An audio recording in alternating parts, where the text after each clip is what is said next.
G20 summit को लेकर तैयार है दिल्ली। अंतर्राष्ट्रीय मीडिया सेंटर पहुंचे केंद्रीय मंत्री अनुराग ठाकुर, तैयारियों का लिया जायजा।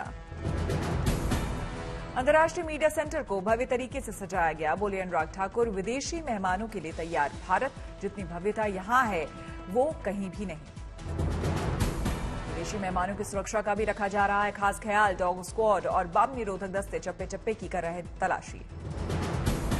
दिल्ली के लीला पैलेस होटल में बनाई गई है G20 की रंगोली। मेहमानों के स्वागत के लिए लगी भगवान गरुड़ की शानदार मूर्ति।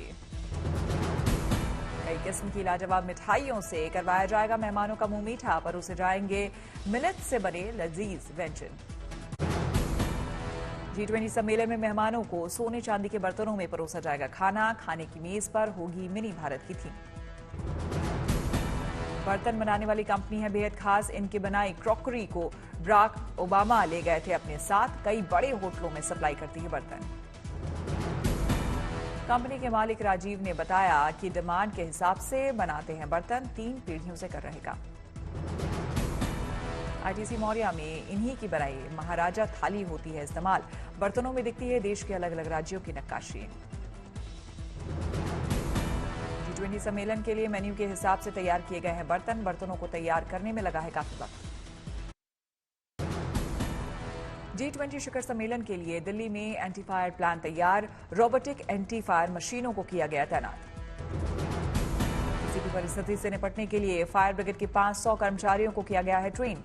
होटल समेत कई जगहों पर की जाएगी तैनाती। अहमदाबाद से मंगवा गए 4 डी वाटरिंग ट्रक। प्रति मिनट निकाल सकते हैं 10,000 लीटर पानी। मेहमानों के अभिनंदन के लिए सज धज कर तैयार है दिल्ली का कोना कोना। एम्स फ्लाईओवर के बीचों बीच बना शानदार फाउंटेन। रात के वक्त रंग बिरंगी लाइटों से चमकता फाउंटेन शहर की भव्यता में लगाता है 4 चांद। मेहमानों के लिए सदा यादगार रहने वाला है ये फाउंटेन। टीचर्स डे पर एलजी मनोज सिन्हा ने श्रीनगर में जम्मू कश्मीर के 10 शिक्षकों को किया सम्मानित। जम्मू और कश्मीर संभाग के 5 शिक्षकों को किया पुरस्कृत। शिक्षक दिवस के मौके पर एलजी मनोज सिन्हा ने पूर्व राष्ट्रपति डॉक्टर सर्वपल्ली राधाकृष्णन को दी श्रद्धांजलि। कहा प्रदेश के 7,000 स्कूलों के अपग्रेडेशन के लिए फंड मुहैया कराया जाएगा। टीचर्स डे पर कन्वेंशन सेंटर में सांस्कृतिक और रंगारंग कार्यक्रम का आयोजन। घाटी की छात्राओं ने लोकगीत और लोक नृत्य से बांधा समा। देखिए जम्मू कश्मीर की संस्कृति की झलक। शिक्षक दिवस पर झारखंड से खूंटी से अनूठी तस्वीर आई सामने। ग्रामीणों ने मंदिर में शिक्षक और उनकी पत्नी की मूर्ति को किया स्थापित। भगवान की तरह पूछते हैं ग्रामीण। सैकड़ों युवाओं को फ्री ट्रेनिंग के साथ साथ रोजगार भी दे रहे हैं संगरूर के जय सिंह। इंडस्ट्री का पूरा कामकाज लड़कियां ही देख रही हैं।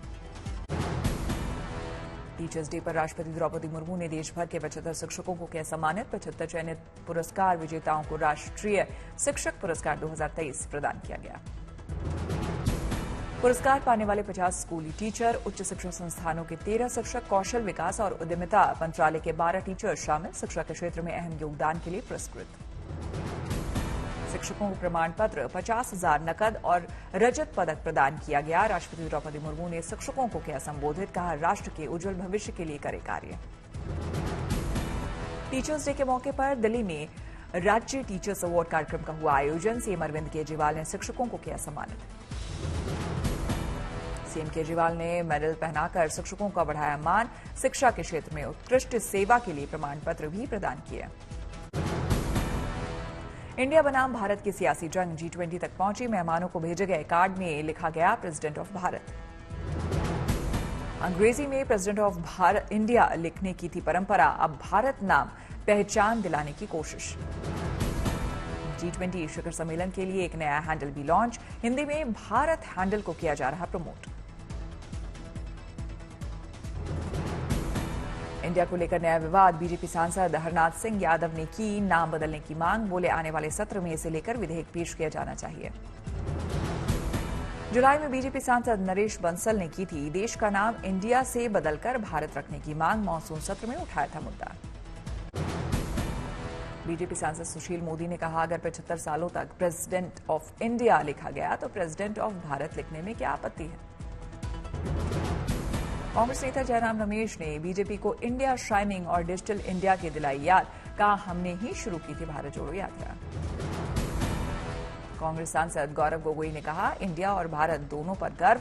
बोले इसरो, IIT, IIM, IPS, इन सभी में आई का मतलब इंडिया। अरविंद केजरीवाल बोले ये देश 140 करोड़ लोगों का है, किसी एक पार्टी का नहीं।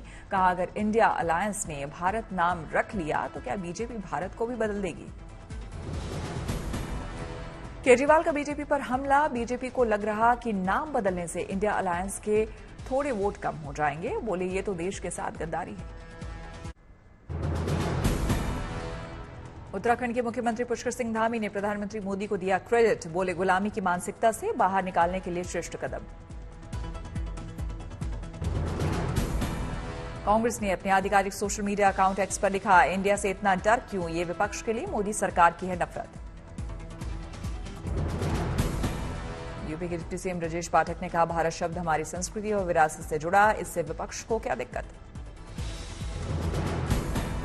आप सांसद राघव चड्ढा का बीजेपी पर हमला। बोले हमारी राष्ट्रीय पहचान बीजेपी की निजी संपत्ति नहीं, जिसे अपनी मर्जी से बदल दिया जाए। भारत और इंडिया विवाद पर बोले आदित्य ठाकरे, सरकार इस पर फोकस करे कि चीन हमारी जमीन पर कर रहा कब्जा। कहा मुझे भारतीय और इंडियन दोनों होने का गर्व। बिहार के डिप्टी सीएम तेजस्वी यादव बोले, इंडिया इतना खराब तो बीजेपी ने क्यों रखे थे ये नाम, make in India, shining India, stand up India. आप सांसद संजय सिंह का बीजेपी पर हमला। पूछा आखिर बीजेपी भीमराव अंबेडकर से क्यों करती है इतनी नफरत। संजय सिंह ने बीजेपी से पूछा, कहां कहां से हटाओगे इंडिया। बोले क्या मोदी तीसरी नोटबंदी करेंगे क्योंकि नोट पर लिखा है reserve bank of India. Congress नेता रेणुका चौधरी का बीजेपी पर हमला। बोली बीजेपी और पीएम मोदी को असल मुद्दों से ध्यान भटकाने की आती है अद्भुत कला। दिल्ली में बीजेपी सांसद रमेश बिदूड़ी बोले, इंडिया शब्द गुलामी के दिनों की दिलाता है याद। कहा भारत को लूटने आई कंपनी का नाम भी था ईस्ट इंडिया कंपनी।